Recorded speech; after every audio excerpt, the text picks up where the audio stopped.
Komedo adalah benjolan kecil, hitam di permukaan kulit.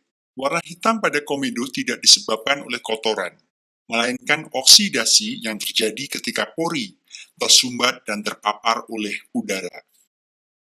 Untuk menghilangkan komedo hanya perlu 2 menit.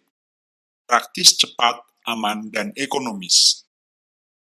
Ambillah pasta gigi merek apa saja, oleskan tipis di sekitar hidung, dan biarkan kurang lebih selama 1,5 menit.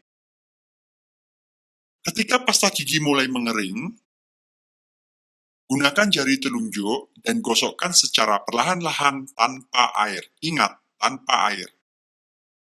Bila sudah selesai, cucilah dengan air. Sekarang, sentuh dan lihat hasilnya. Hidung menjadi licin tanpa komedo.